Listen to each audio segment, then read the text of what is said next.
Board session. Loud. I have a couple of announcements that I'd like to make. I keep my face from falling apart. First of all, when it comes to motions today, I generally call on the chairman of a particular committee that the motion came out of. I'd like the chairman to be given the opportunity to make the motion that's often followed up with a brief explanation. When we punch the voter board in place, it kind of messes up the way that we can do it. So if I call on somebody, please allow them to make the motion. And if you like, then you can jump in and do the second. Okay, that'd be number one. Number two, we've had some very long meetings the last couple of months. I have always let the conversation flow as well as anybody wanted to talk, as long as anybody wanted to talk. We do have within our rules of order a limitation that I have not enforced yet. That limitation is you're allowed to speak once. The first time you can speak without limitation. The second time you speak is 2 minutes or less. That's all you're allowed to speak. I do not want to enforce that, but I'm asking you to self-enforce it at this point in time and not talk 6, 7, 8 times on the same subject. Keep it limited to 2 or less, please, so we can move along and get all of our things done. I don't want to have to limit our agendas. I don't want to have to limit or enforce time limits on our discussion. And I do want everybody to be able to have the opportunity to say everything that they want to say. So the other thing I would mention is 2 things. We operate this county through the committee process. I'm asking you to have faith and trust in your committees. You're all on committees. You all spend a lot of time, many, many hours going through, working on projects, working on ordinances, working on the particular subjects of your individual committee. By the time it gets out of committee, it's well vetted.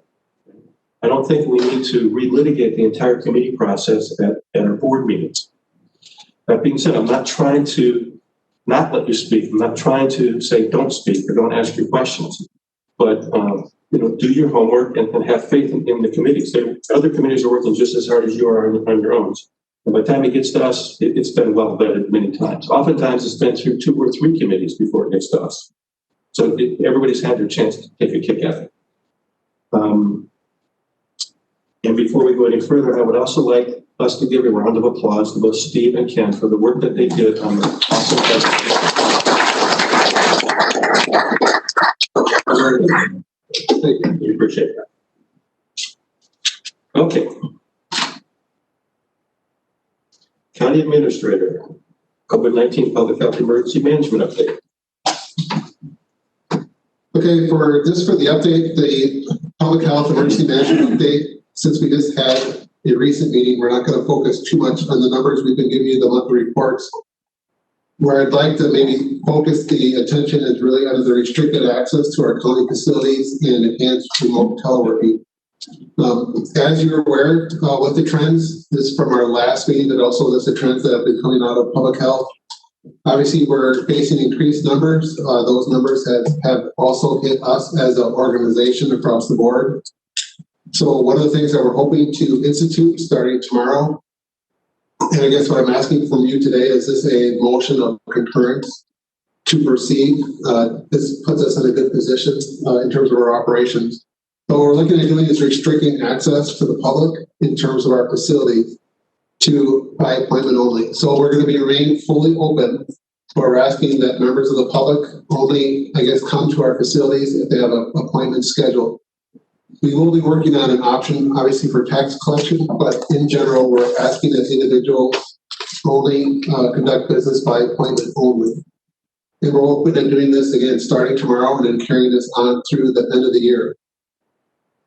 The other item, and the main reason we're doing that is twofold. One is with the community spread, obviously it's hard to discern who may or may not have it. But I guess our main thing is we're trying to maintain our offices being open continuously in terms of services.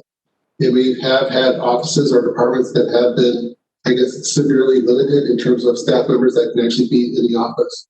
So again, I guess I'm just trying to put together a plan that not only protects the public, but also protects our employees and being able to conduct and maintain our offices and being open. To, accomplish that, the second part that's, more behind the scenes doesn't affect the public interaction whatsoever.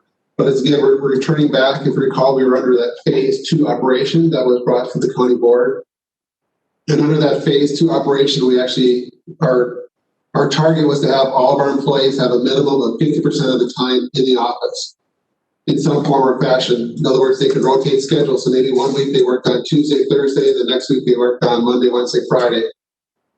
For the most part, that carried through very well. And in fact, I'd say a lot of the offices actually had where they actually returned back to work and they were fully functional. Just given the condition, again, with our offices, what we're experiencing, again, we're going back to what I'm recommending as enhanced remote working. So in essence, I'm saying if you have the ability in your office to conduct your work in an efficient manner, that we're encouraging you to work from home again, starting Wednesday through the end of the year. Again, we will maintain that all the offices are, again, open. And again, when I say they're open, not only by appointment, but just in general too, if someone would come in and they'd call and they could schedule an appointment, our offices will be staffed. So from the public standpoint, they'll always have the service that, I guess, what has become expected of our operations. But again, we're looking at two things. Again, the restricted access by appointment only, the buildings will be closed, and also allowing our employees to work from home if feasibly possible for them to do such. The only other thing I just would point out is I know there was concern for the county board in terms of getting access, especially to committee meetings. If you have your IDs, all of your IDs have been programmed to have access to the door here in front and also Jill's door as far as being able to get into the building. So if you do not have a physical ID, I'd ask that you go up to HR and you should have an ID that's actually programmed for the building. Kelly has your picture, so if you don't have them, we'll have you stop up at HR and we'll get your picture. We could use their picture. We'll use your picture and we'll make you an ID. So I thought most of them were already issued. I apologize about that. So if you don't have an issued ID, then maybe you can call me or call Lori and we'll get that scheduled for you. We'll start making the IDs for that. I think it's Yeah, this is just a here. No, some new. Okay. I don't think anybody's actually got numbers. There are ways for. I'll do them all. We're gonna do Yeah. all I the will. picture. Okay, I talked with HR, they said they had them, so I apologize, that's my mistake. So what we'll do is we'll process all of your IDs, and then I'll bring them down to your committee meetings, or we'll get them done. I'm guessing they'll probably be done this week, so I'll try to issue them all starting next week. But then they'll give you access to this building itself. Yes, David. Presumably we'll be back to that, our restricted access using that card will be in Nebraska entrance. I'm sorry, I missed the last part. The use of our card will get probably restricted down to just the Nebraska entrance, the main entrance here. I worked with TS. I actually had them to do, I'm looking to get 3 doors plus the conference room. So the 3 doors would be the one common library here, the main one. Okay. And then also the 5th Street. In the meantime, before we get our cards, like for meetings. In the meantime, the best thing to do would be to go up by Jill's office, like we did before. But I'll get those issued as soon as possible. We'll make that a priority. But again, we made time. Obviously, City Hall is closed. And again, I'm not, from our standpoint, we're not in a position of panic, but we're also, I guess, in a position of trying to make sure we maintain our operations. So again, I think it's just a strategic decision that I'm trying to make sure that we can maintain all of our offices functioning. And again, the level of service should not be changing. They'll be adjusted a little bit in terms of how we may respond. But in general, you shouldn't see a change in what the public's getting in terms of service or hopefully our output and our workflow. One of the requirements we have with our department heads and our staff is that if they are going to telework, that they have both the equipment and internet connection and also the work that they're able to do effectively from home to conduct that work. So, Susan? I have a question about procedure. If we have an employee in a department that tests positive, what happens in that department? What's the procedure? And I'm going to just throw out a couple pieces and you can react then. I mean, first of all, is there a policy written down so that all the members of the staff know what it is? Is it closed briefly for cleaning? Are the other members of that department required to be tested? Is it posted in some way so that we're being transparent? I don't know. What do we have a procedure? we do and we don't. In part of it, and I say we don't partially because of the HIPAA requirements. So you just can't run around and say this individual has COVID So there's still the protection of privacy related to that. But from what we're relying on is the procedures that are set up by public health. And that's really, one is the notification of a positive test or the contact tracing. So obviously we've had cases of both, where we've had both positive cases, or we've had cases where people are now part of the contact tracing and they're supposed to isolate from work. So obviously if we have let's say a positive case, we have gone through those offices and we disinfect them with the machine that we have in terms of that process. But for the most part, it's kind of standard operations in terms of those individuals. If they are tested positive but no symptoms, we ask them to work from home. Should they get sick, require rest, we encourage them to rest and get better. Likewise, for those that have been part of the contact tracing, that they're required to, I guess, stay home and isolate. We do the same thing, monitor yourself, work from home. If you don't have the ability to work from home, that's why we have that special leave bank. That if they do get symptoms, they follow that same protocol. So I guess we have a policy what we're trying to do in terms of our operations from that standpoint, but our policy in terms of reacting to COVID, we're relying on the requirements or standards set up through the CDC and the State Department of Health in terms of notification and the contact tracing. I don't know, Grant, did you want to add anything else to what I stated? No, I think that covers it.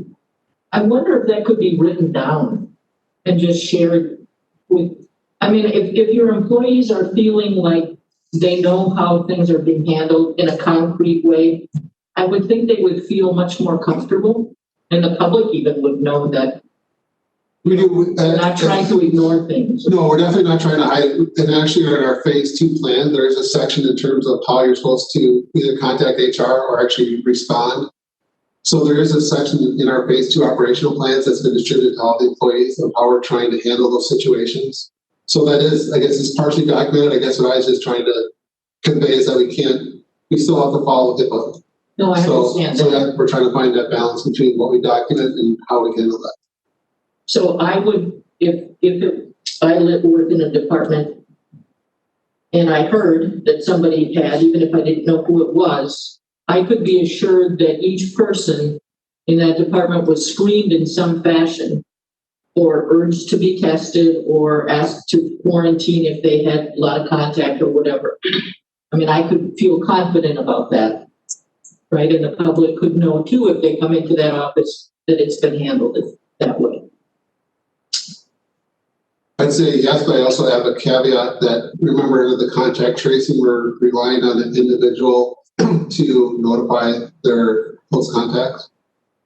Well, So while I can notify the individual that has a positive test and that person's then supposed to call those other individuals, I have no way of guaranteeing that they either forgot someone or made all those calls. okay, well, I'm gonna,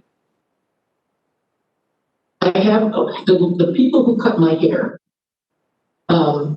They were telling me what their policy is. And this is a business now, obviously, and they may be able to treat this differently.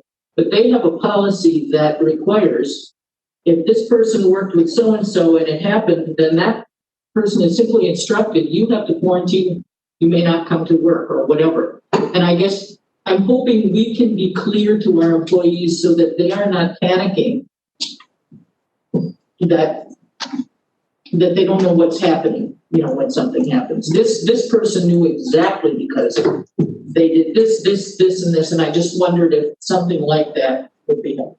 So I don't want to take up a lot of time, but that's essentially my concern.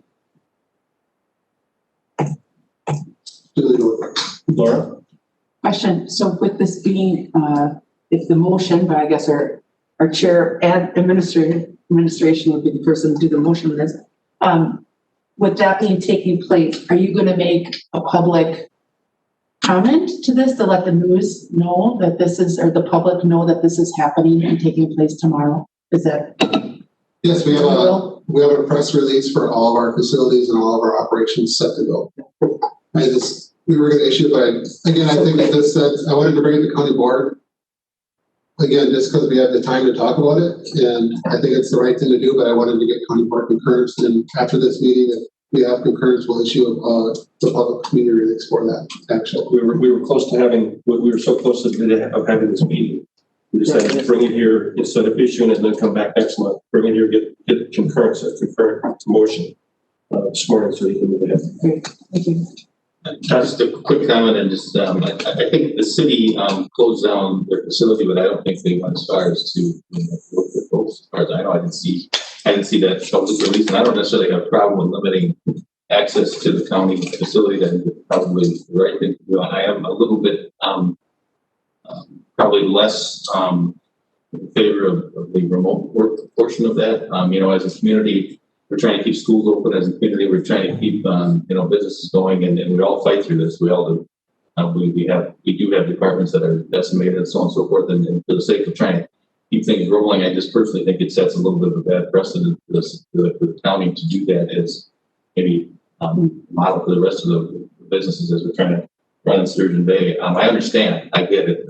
Why that might be something that is notionally right, and you may have a lot of employees that are concerned and want to do that, but I'm concerned about that. And as to Scooby's part, in regard to the confusion, I don't care if you've got the most robust policy in the world and you train on it and you provide copies, there still is confusion, there still is concern and there's fear no matter which way you cut it. No doubt about that.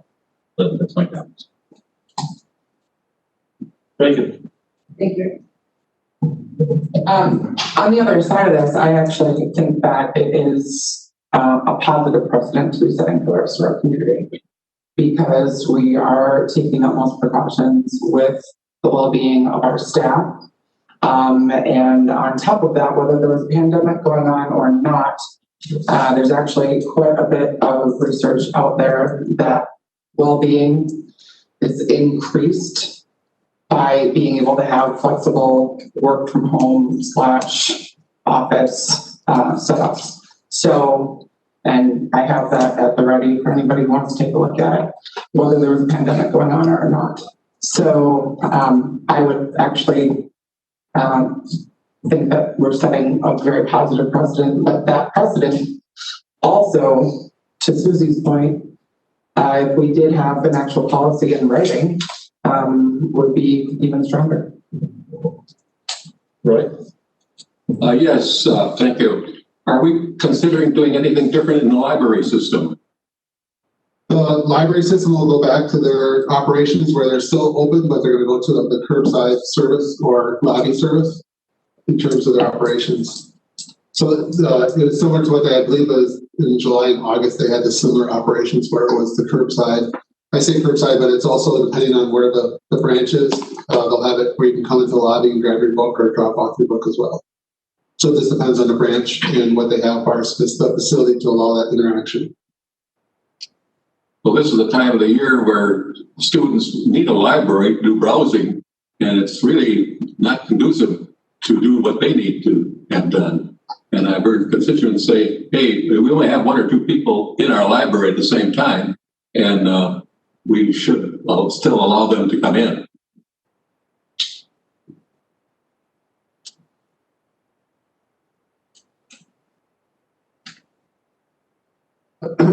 Again, I guess the only comment I would have on that, I mean, I can work with Tina, and obviously with the school population, if they need to do certain types of research, we can probably make that accommodation, and I can reach out to Tina to make that happen. Again, the idea is that for your book service, it'd either pick up or drop off, but we could have I could work with Tina. I don't know if she's online right now, but we could probably work with a service where if a student does need to do something, I would consider that as a appointment where they could come in and browse the stacks or do something related to that. So I know Tina's on and she's listening. I could have her at least look at that and try to address that moving forward for the rest of the year. Please do. Thank you. I can do that. Okay, so we're looking for a motion to affirm. I'll make that motion, Mr. Chairman. For a second. I'll second it. Thank you. Okay, by voice vote. All in favor? Aye. Opposed? Carried. Thank you. Is it for your Yes. Item 13, pending business resolution 2020-81, transfer of non-budgeted funds of South County Park shoreline protection. David Engelbert?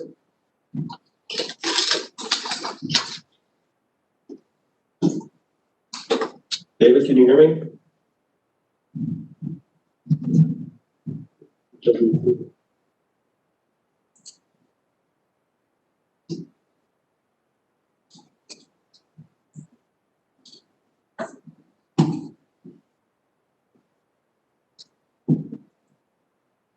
Okay, then we'll go to Dan. He's on music. David, unmuted. Yeah. David, can you hear us?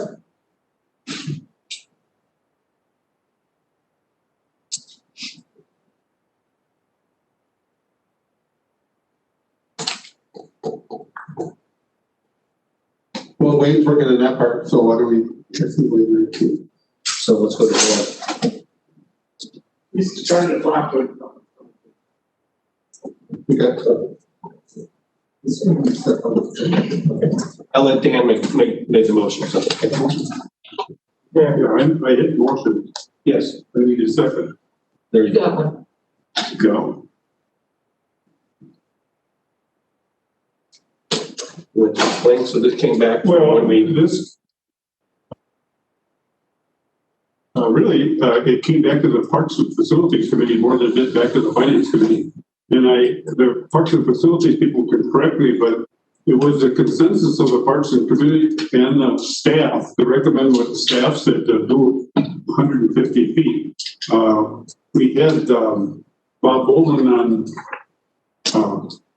TV, you know, and I think he sort of agreed with it because part of the theory behind it was that the park is like 450 feet long or somewhere in that area, and this only took up 150 feet, and the exposed area still would remain exposed for people to explore.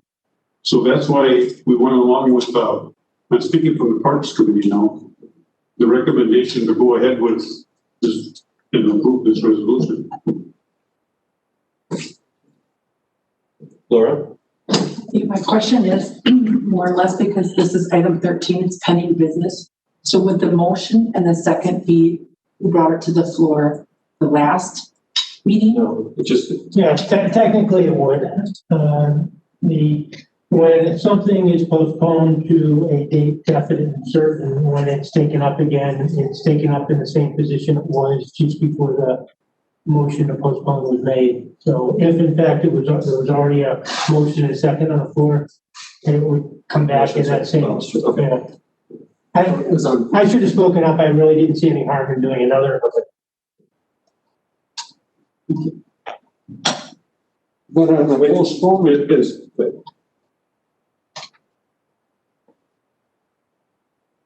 What were we going to say about postponement? No. I said I should have spoken up before, but yeah. Bob? Thank you, Mr. Chairman. I want to clarify Mr. Upstead's statements. I'm not in favor of this. I'll be voting against this, and I urge us to look at the big picture, and I got a couple points.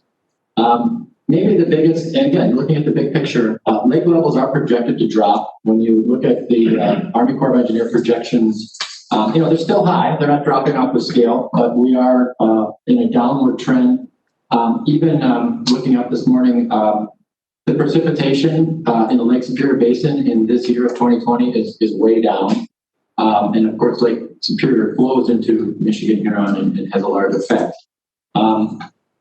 Obviously, there's uncertainties with lake levels, but again, the professionals, the scientists are projecting that lake levels will continue to drop. And maybe a big thing, certainly a big thing for me, and is the aesthetics of a beach experience. I mean, this is a public park where people go to enjoy the beach. And when the beach is entirely covered in large boulder riprap, it just ruins the beach experience. And again, as I mentioned last time, riprap provides habitat for very little wildlife. Not that a ton of things live on the beach, but when you have those exposed clay banks, we do have cliff swallows that nest in there. Riprap just kind of changes that whole situation. And then just again, to mention the ancient forest horizons, and I brought this up at the committee meeting. Last meeting we were talking about 12,000-year-old Two Creeks Buried Forest bed. In talking to John Luchai, geology professor at UWGB, There's actually some uncertainty which bed is exposed there, or are they possibly both exposed there. It turns out I didn't know this either, but there's a buried forest horizon from about 5,000 years ago when Lake Nipissing was a little bit higher, that we call one of the ancient names for one of the ancient lake levels was we call Nipissing. And so there was actually buried forest at that level at that time as well. And so there's some uncertainty and some question. Is that Two Creeks buried forest bed exposed there? Is it the Nipissing level forest that's exposed? When you go there, there also appears to be some wood buried more deeply, and is that just possibly wood that slumped from the higher level and is just at a lower level because of erosion? Or is it truly exposing a lower layer too? It's possible that there's two ancient forest horizons exposed there. Bottom line is we really don't know what we have. And as a little bit of an aside, I mean, it kind of raises a question about our knowledge of county assets. I mean, how robust is our inventory of park properties? It's possible we don't know what we have in the first place, in which again, I urge caution as far as like making these large, permanent decisions. And maybe we do know what we have, or we're not paying attention. I'm not sure, but again, that does kind of beg the question about a robust inventory of our park assets. But I guess bottom line is, and again, so to touch base on the length, right now the park parking lot as it stands is fairly well rip-wrapped. We're seeing a little bit of erosion, a little bit of that wraparound effect, and so we approved last meeting to do 75 more feet. And then the question remained, well, should we do even 75 more feet? Well, 75 feet that we already approved is more than enough to protect the parking lot and leave as much of the beach in its natural state as possible. Again, we talked about the entire length of the park, the shoreline of the park. A good section of the southern end of it is forested, and while some of that's slumping away, you don't have the buried horizon, ancient forest exposed there. So any riprapping we do is going to reduce the amount of that natural feature that's exposed. I just don't think this is $26,000 that we need to spend at this time. Thank you. Thank you, Mr. Chairman. I agree with Bob. I'm not going to support it either. We did approve that 75 feet. I think that was important. And I think with the projections that the water levels could go down, that we don't have to rush right into this and spend this 26,000 plus to do that. And according to my card, it would take a majority vote. 2/3. Majority. Grant? 2/3. It's 2/3 because it's a 6590 expenditure outside of the budget. Well, okay, I was just looking at postponement to a certain time. It says majority. That is correct, but the motion to postpone occurred at the last meeting, and now we're taking up the primary question of whether to authorize the expenditure of funds under section 65.90 that weren't included in this year's budget, and that requires a 2/3 vote of the entire membership, which is 14. Okay, thank you. Megan? Thank you. I guess I would appreciate some further clarity from the committee level to discuss the robust discussion that we had on this last month.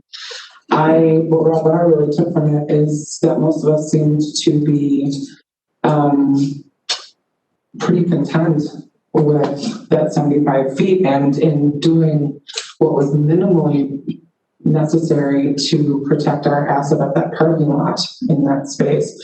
So I'm a bit confused on why we would be looking to go beyond that at this point. But I also, I guess, want to beg for some clarification on that, because as this stands with that confusion, I most definitely would not be supporting it. I can just give some feedback from the committee to Dan, or any of the committee members to speak. So at the meeting, it was discussed, obviously the 75 feet was supported. So then the discussion focused on should it be extended. The staff had pictures of both the horizons, and also they had a marker at 100 feet, and then also the additional would have been the additional 50 feet, so the 150 mark. And then they had a discussion on what's exposed, where the horizon levels extend beyond both the 100-foot and also the 150 feet. There's also a discussion in terms of where the 150 feet lines up, I guess, with the old platform that went down. And again, Bob's correct. We didn't concur with it, but the discussion is that should that be extended? And then the committee went back and forth in terms of what's available in terms of future research. And also, I know protecting the part is protecting the parking lot, but the other part is protecting the grass area of the park, and they intend to use that way. So after that discussion, they decided to recommend staying at the 150 feet. So, I mean, they were aware of the county board discussion in terms of the 75, but then when they went through the pictures, the horizons of those pictures, but then also the markers on the ground of where the 75 foot, the 100 foot, and the 150 foot, they made a motion and went with 150 feet. Right? Thank you, Mr. Chair. Yes, thanks. I wish we would have the pictures that the Parks Department furnished the Facilities and Parks Committee as to why 150 feet is recommended by the Facilities and Parks Committee. There's still ample area, over 450 feet of non-protected shoreline at LaSalle Park after this riprap is done. And it's strictly to protect the very southern part of the park. And right now, there's no experimental stations going on. There's no research going on to what has been proposed that could be there. That would be in the future, but there's still ample area to do that research. The Facilities and Parks felt very strongly that 150 feet was the very minimum that should be done. And that's what the natives of the area would recommend, that also from the standpoint that the people to the north are doing their own riprapping to protect their shoreline. So this is a very important part of this particular park to preserve it. And we do protect our land from erosion. And this is still protecting our property from erosion, especially a part of it. Not the entire 750 feet, but a portion, small portion of that park. And we're talking about the parking lot and a little of the lawn area.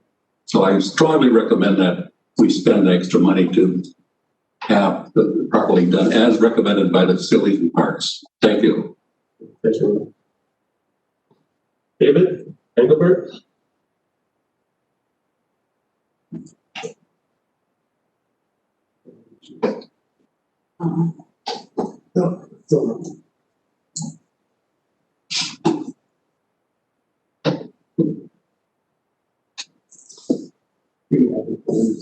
Yes. Hey, David, we're still having issues with your sound. Do you just want to come in the back and just use the mic so that we can make your statement? Or go in by Wade's office.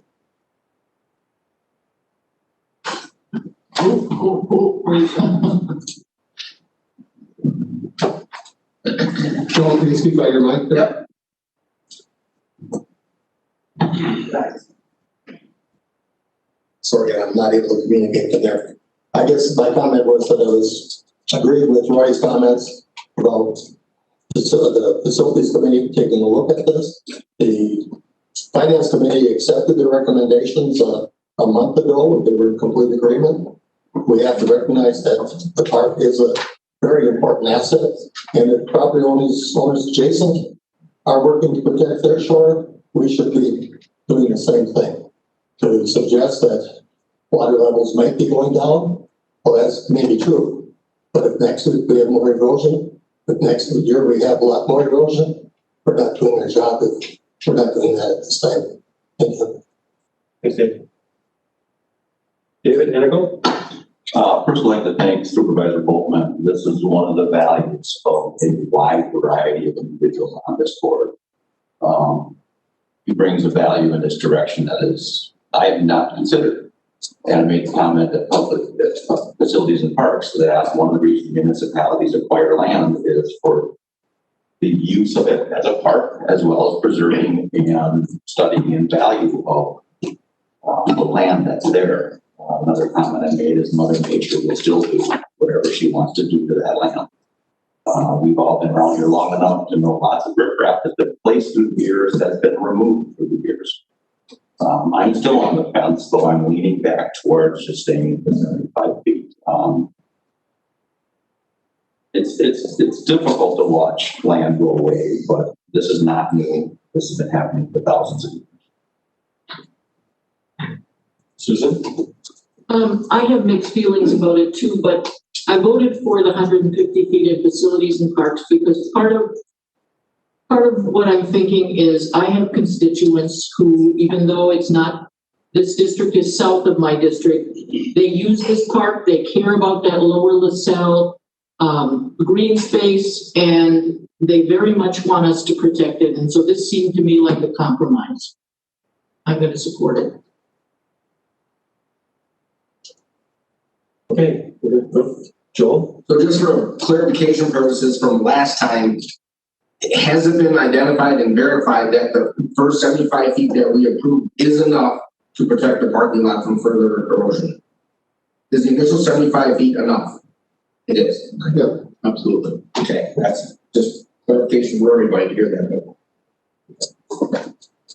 Bob? So that was just to clarify Joel's point that 75, I mean, basically the parking lot's already pretty well protected, but adding 75 feet, literally, there's no way the parking lot's being impacted at all with 75 feet around. All right, it's time to go. I'm sorry. Laura? Sorry.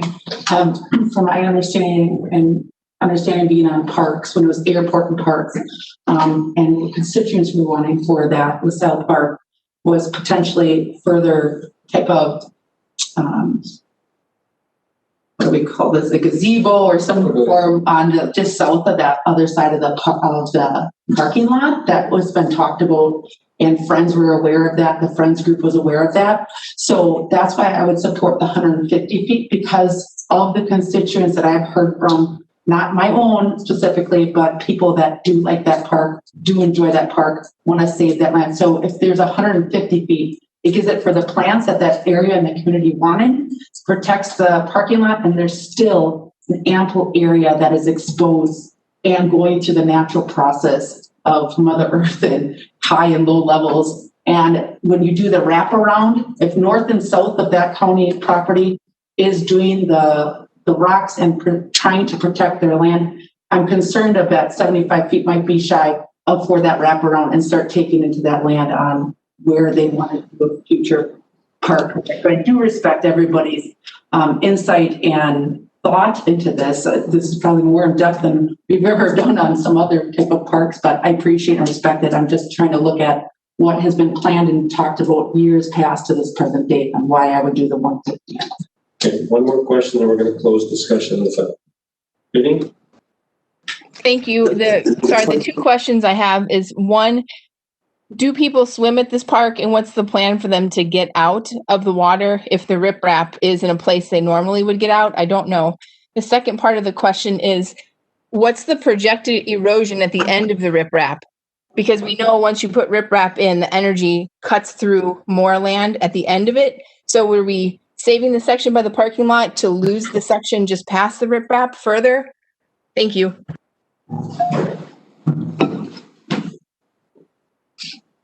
Again, I guess the access in or out in terms of if people use the beach would be, I guess, no different than it is right now. Obviously, there's a riprap area and also the beach where it's eroded, but I would not foresee access to the beach changing. There hasn't been any direct stairs or anything at that park.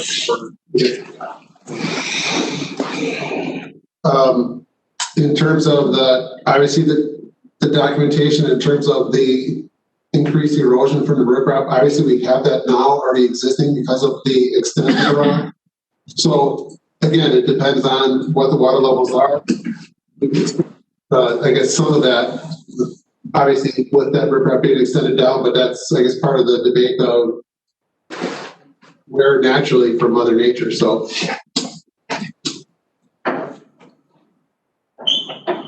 okay, board.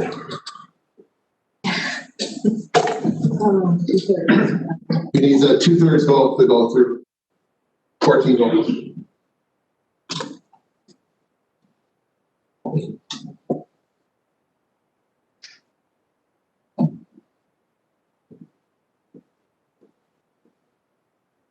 Did you take it from me too soon? No, no. No, you got it. Oh. No. Yeah, sorry. That is passed with a vote of 14 yea, 7 nay. Now he is here. That's the thing. I got Moving right along, resolution 2020-87, the 2021 budget and tax levy. David Engelbert, I'd like to make a motion to approve resolution 2020-87. Hi, Peter. thank you. Okay. We have a motion and a second. Discussion or questions? Yes, I'd like to add that I appreciate all the work that Ken and Steve have done in work and the committees in going through this whole process of developing this budget. But as Ken went through it earlier, it covers all of our needs and fits within the levy limits that are there.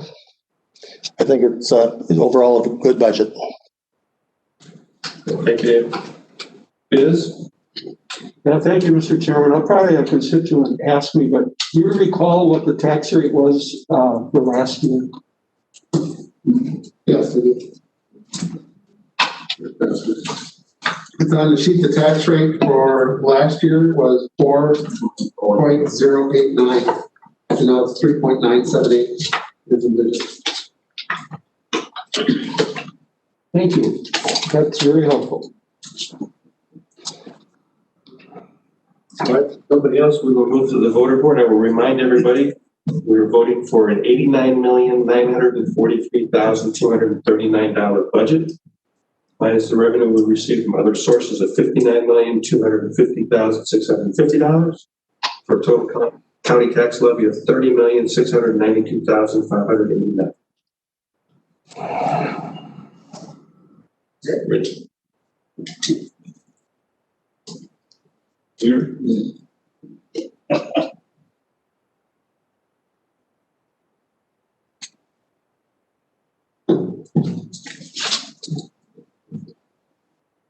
Dale, if you could try to, it says your hand, but your vote's not registered yet. If you could try one more time with your vote, Dale.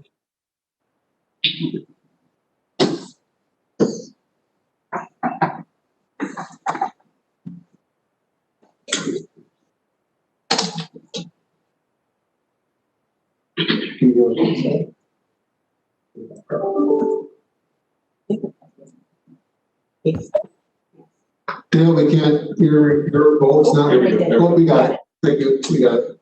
That's passed with a vote of 21 yea, 0 nay. Thank you. It's a lot of work in that little vote right there. Yeah. A lot of money too. Yeah. That's why I made sure I read it there.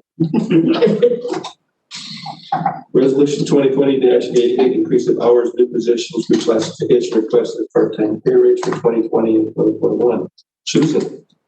Mr. Chair, I move that we pass resolution 2020-88 for the increase of hours, new positions, classification requests, and part-time pay rates for the 2020-2021.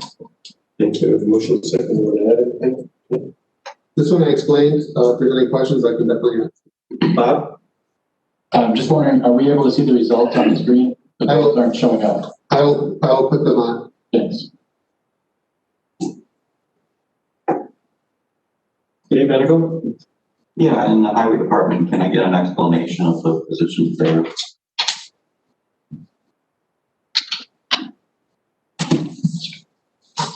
Yes. So for we went through the highway committee and obviously through the committees, but we're looking at this restructuring based on some of the duties and also new software that was required for the department. In essence, we had a accounting specialist that was located in the finance department, but is actually a highway employee. And in restructuring and so partially what triggered is twofold. One is we got the new software that actually records all the hours and all the equipment and I guess quantities. So that was automated and it changed the workflow significantly. And then based off that workflow change, John did an analysis of how to, I guess, optimize the use of the staff time and related savings. And then as part of that analysis, we wanted to, I guess, go to where the staff is actually located out at the highway shop. It helps them in terms of backup, but also communications and efficiencies. So as part of that plan, they are taking one position and reclassifying it into an administrative supervisor. And the accounting specialist would also be relocated out at the highway, but the hours would be reduced from 1 to a 0.8, so from 40 hours down to 32 hours per week. Yeah, the administrative supervisor would be overseeing who and what. The administrative supervisor would be overseeing the accounting specialist.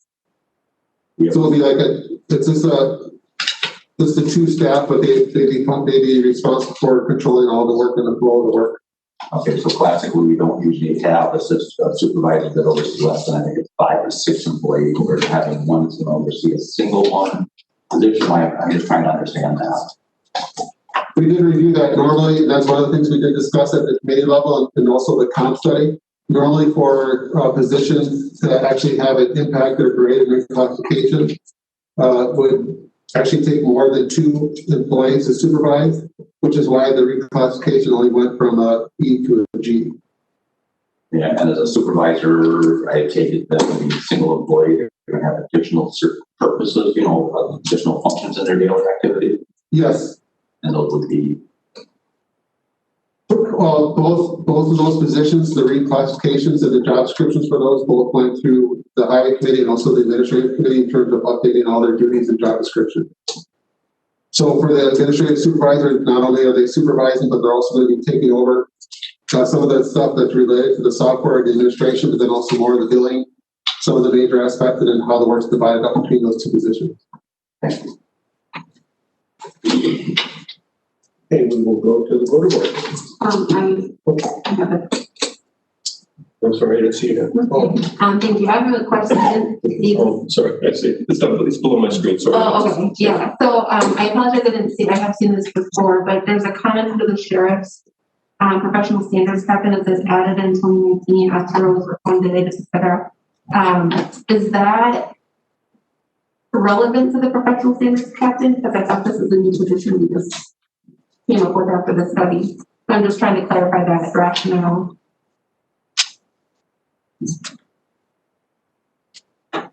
Could you restate the, I apologize. Yeah, so the question is to clarify, under the sheriff, under the rationale that added in 2019, SROs were funded 80%. And I'm just trying to clarify that this is actually a new position from the study in 2020.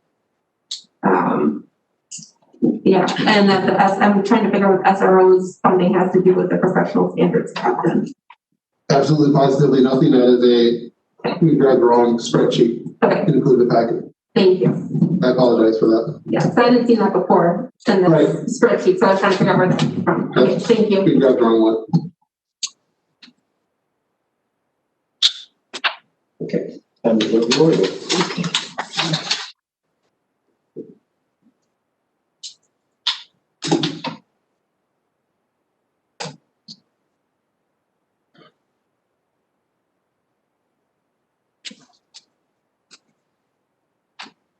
That is passed on a vote of 21 yes, 0 nay. Thank you. Resolution 2020-89, Door County Compensation Structure and Performance Incentives. Susan. Mr. Chair, I'd like to move that we approve resolution number 2020-89, Door County Compensation Structure and Performance Incentive. Motion second. Any questions? Let's do a 2-second explanation. For our pay for performance each year, we set up the standards for what that would be in terms of if they, at their review, what percentage of incentive they would receive. It did not change. This is our 3rd year of recommending the same level of incentive. So that is in the packet. We just do that for documentation purposes. The second part is obviously the compensation structure itself. This year, we do not have what we consider a cost of living increase projected in this comp structure. So the comp structure is remaining the same from last year. But again, we always adopt it as part of the budget process. Alexis?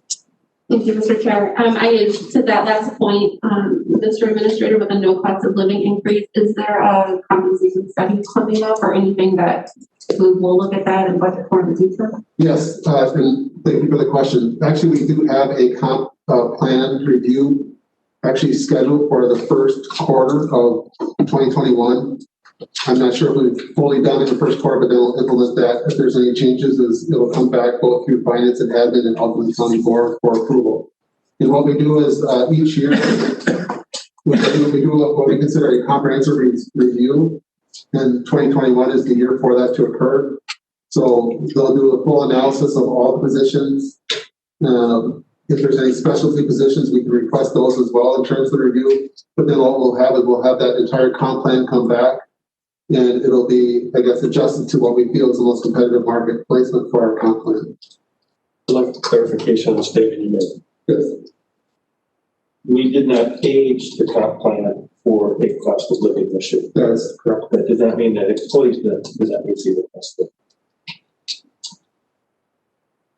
Well, yeah, no, that's really what we do with our comp plan and what we've done in previous years is we will recommend that the plan, to me, when you say aging or cost of living, to me, that's one and the same. There's two terms, but it's really the same meaning. So in other words, if we thought that the consumer price index is one of the indices that we use, so usually that's around 2%. So what we did, for example, last year is we took our plan, we actually did a 3%. But what you do is you take your comp plan and every one of those eggs within that structure, we actually age everything at 3%. So everything increases by 3%. Then on January 1st, all the employees will experience that increase at that step. So if they're at a step 2, whatever their step 2 new wage is, they get that starting January 1st. What we're recommending this year is, since we're doing a comp study, we're not going to do any aging or any cost of living increase. So right now, the wage plan is staying flat. They can still qualify for their merit increase or their step increase, but until we complete the comp study, we're not going to make any wage adjustment to the comp plan itself by aging or cost of living increase. right? We'll go to the voter board.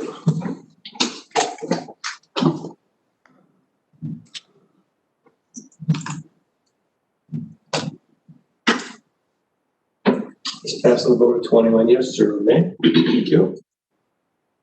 Resolution 2020-90, purchase of equipment, highway and airport department. Roy. Thank you, Mr. Chair. Yes, I move to approve resolution number 2020-90, and this involves the purchasing of highway equipment. It's already been in the budget. It's all been fully funded.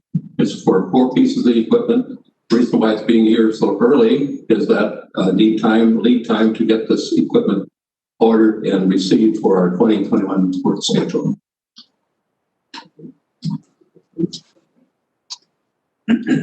We'll go to the voter board.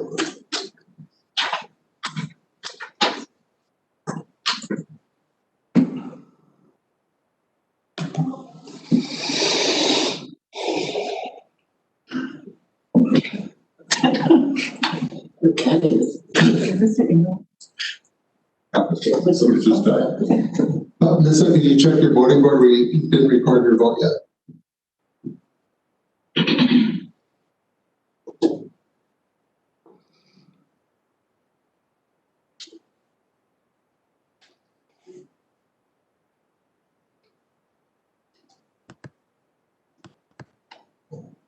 Hey, there we go. All right. Thank you. That was passed the vote of 21 yeas, 0 nay. Resolution 2020-91, Door County Fair Association Board, increased number of members and set compensation. Dan. Okay, we previously at the fair meeting approved the number of board of the fair board, and what this does is really sets how they'll get paid. They'll each get paid $2,500 a year, but they will not get paid the full amount unless they work the fair, basically. They go to many meetings before and after the fair, but most of the time during the fair, they work each day almost dawn to dusk. And just make sure that they get paid for that. If they don't show up at the fair, then they won't be paid for it. So, really simple. It's been in the minutes of the fair board for the last number of years, but this puts it out in the open so everybody understands. Questions? We'll go to the voter board.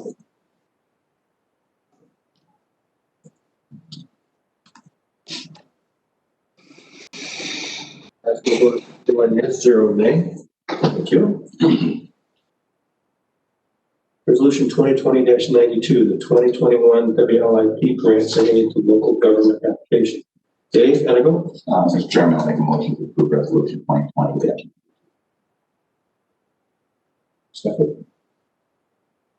This is an annually returning that basically create the land information officer gets funding through the state. Most of you should be familiar with this. I don't know what you're going to explain.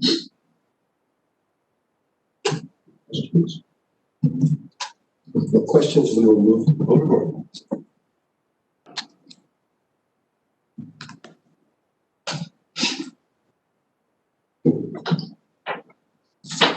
Let's pass the vote of 21 yea, 0 nay. Approval of gift grant and or donation to the Aging Disability Resource Center. Megan. Thank you very much. This, due to the dollar amount of $5,000, is coming before the full county board.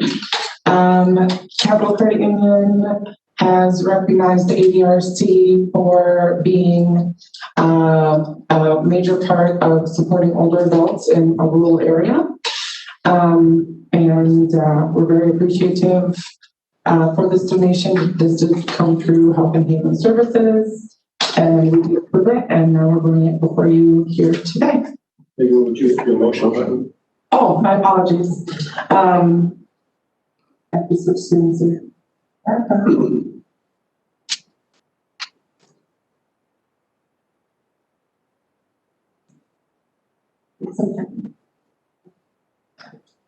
I'm making a motion to approve resolution 2020-93 for donation in the amount of $5,000.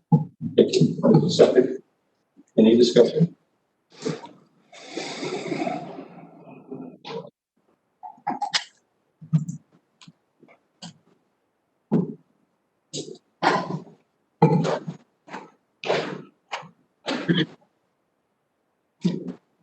If anybody has any questions, I'll do my best to answer them. Otherwise, No, you have to put your vote in though. I didn't realize we were done yet. Let's pass the vote as one. All I did was discussion. Thank you. Approval of gift grant and or donation to the Door County Sheriff's Office. Joel. Thank you, Mr. Chairman. I'd like to make a motion to approve resolution 2020-94. Approval of gifts, grants, and donations to the Door County Sheriff's Office in the amount of $53,576.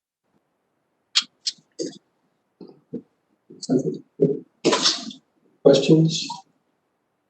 It is a grant from the Wisconsin Department of Justice in response to COVID-19 for PPP and other miscellaneous items for keeping the jail and law enforcement departments up to snuff. Go to the voter board.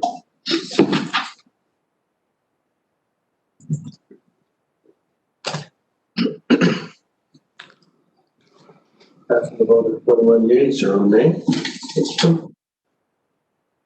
Resolution 2020-95, support for the Brown County CLEC and LLC's Public Service Commission fiscal year 2020 broadband expansion grant application for Washington Island.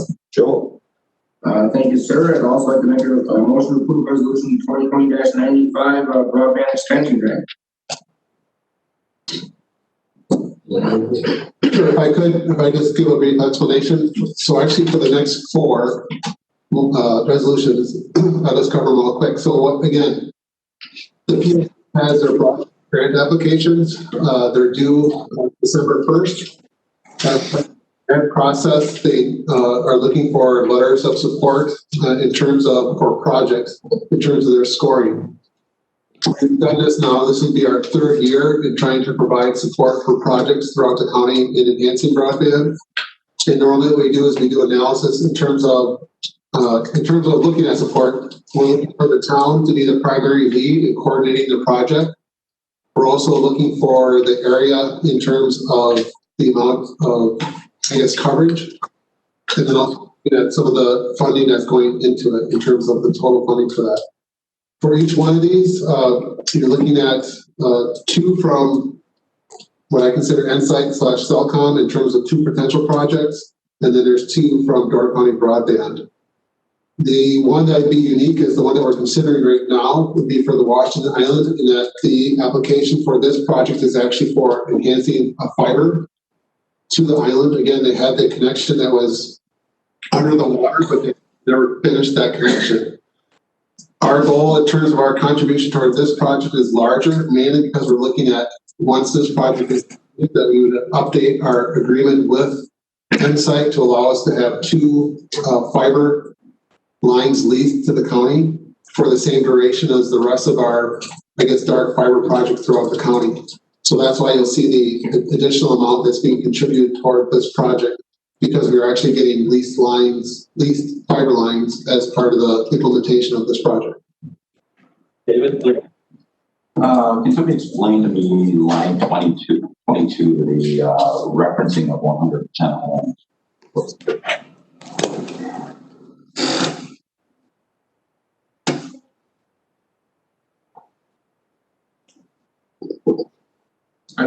Answer. Okay.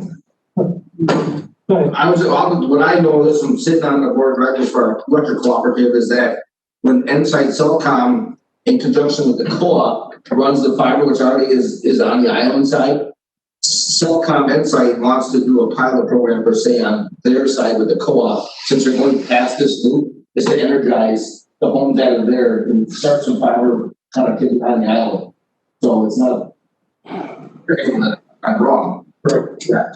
Okay, because they've never done that in the rest of their installations. Those have been trunk lines, and they've never done a private. Right. This is actually part identified here between Cellcom Insight and the cooperative. I wanted to make sure it was understood that if that's the intent, that we understand. Yeah. Also, because otherwise they don't normally feed off their trunk lines. Right. This is the Cellcom and the cooperative project. Thank you, Mr. Chairman. Just a question, Ken, you gave some information, kind of, umbrella information on like all 4 of these. Now you're saying this one that's the very first one in front of us is about enhancing fiber. Are the other ones then more for just putting up more towers, or are those involved fiber as well? I guess I'm just trying to get a little balance between how much of these would be, or is that maybe not determined yet? I guess I'm not sure. No, I can definitely share that information. So the first one is for fiber, correctly. The other Insight/Cellcom is for a tower, additional equipment for that's in the Carlsville area.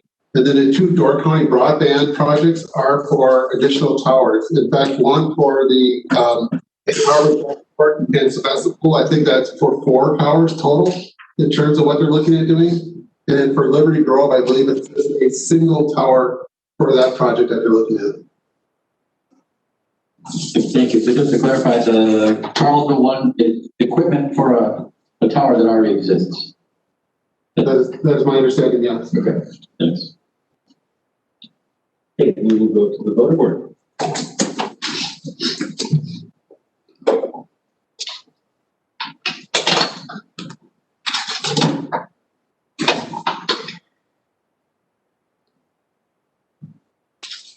Let's pass on a vote of 21 yes, 0 nay. Thank you.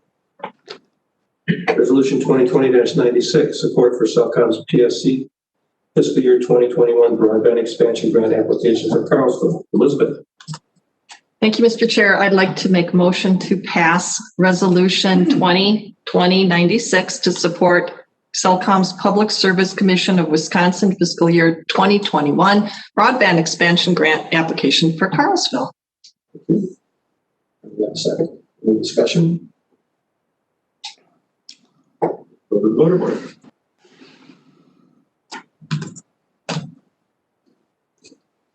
Let's pass the vote 21 yes, 0 nay.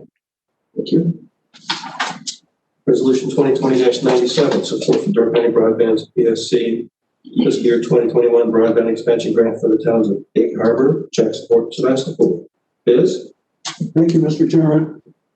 Making a motion to adopt resolution number 2020-97 for Egg Harbor, Jacksonport, and Sebastopol. Until the administrator just said, this includes 4 new towers. And this is very, very important, especially with the situation that we're in, with what's going on in the whole world. We have a motion to second. Move to the voter board. Question. Where? Yeah, go back.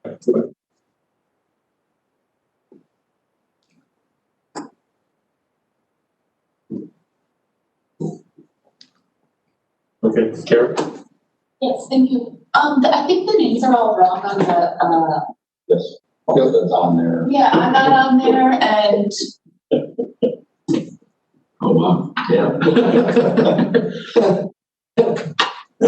When you review the document, please remember to check all pieces. That's not the last. We got the names on the side. The names are on the resolution. On the paper resolution. Oh, good eyes. Very good eyes. Thank you for that. We'll put that. That's all last year.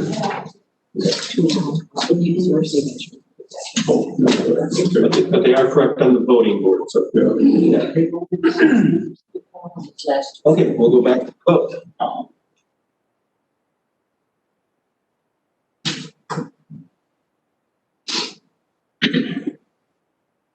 We have to revote.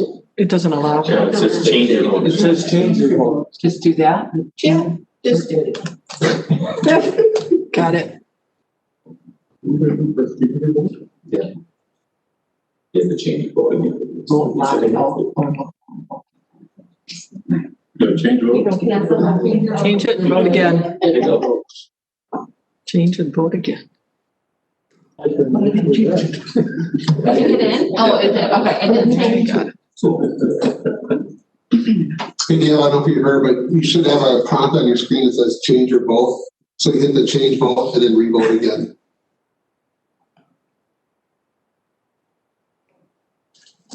There we go. That's passed a vote of 20 yes, 1 nay. Thank you. Resolution 2020-98, support for Dark County Broadband's PSP fiscal year 2021 broadband expansion grant for the town of Liberty Grove. I will make that motion. Yeah.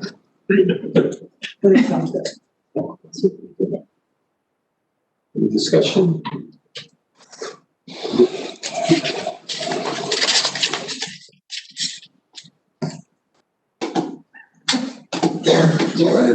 Be okay. It's scary.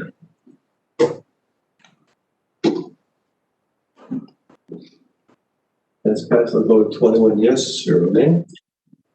Jim?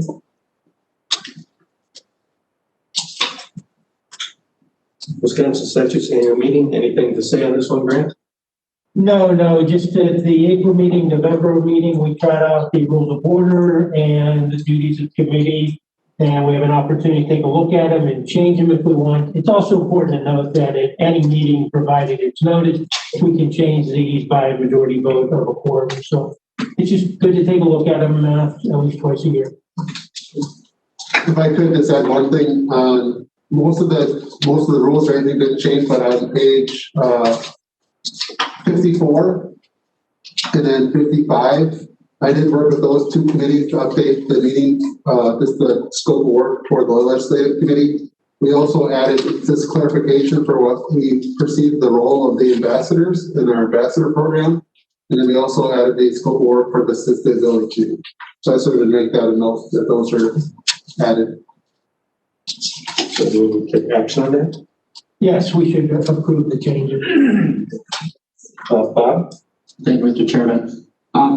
We talked about it briefly in the past, just the notion that while this body is in session that we shouldn't be cheering or jeering. I don't see that written or codified anywhere, and I'm just wondering if that shouldn't be written out.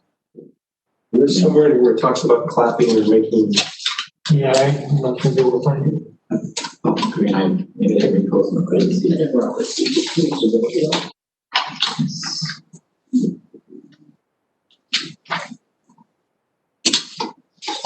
We did it once, the rearrange.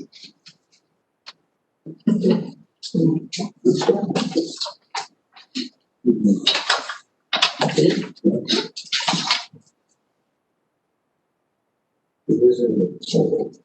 We broke our own. Not in this meeting.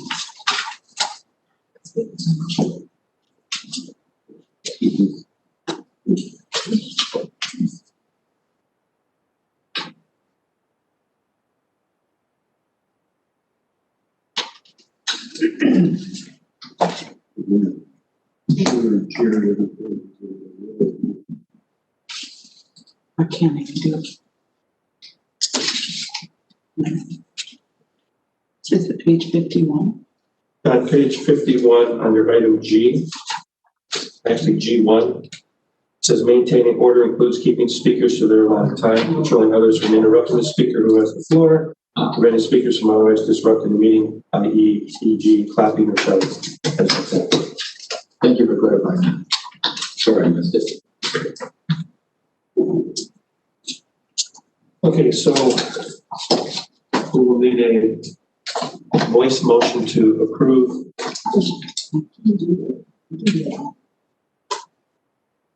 You good? Yes. Oh, let's do that then. Okay. We're going to go to the board for it. Motion to approve the changes as presented. You can do a voice vote. Okay, that's not, so then I gotta change it, so hold on. Come down. Okay, motion and a second, are you ready? Yes.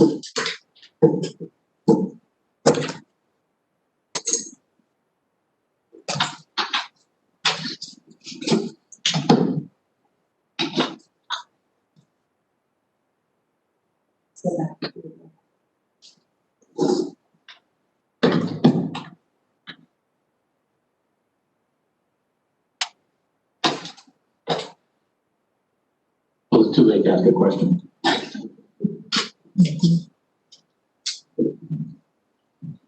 That's a vote of 21 yes, 0 nay.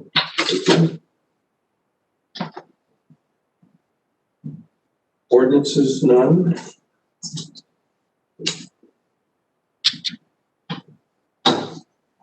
Did you have a question about the previous vote, Bob? Well, just to clarify, I mean, on page 51, that is addressing addressing the board. It's still that's not. I mean that item does not specifically address us. So for what it's worth, we still don't have it codified. Okay, then we'll put it in there and we'll vote on it. We'll make an amendment, right?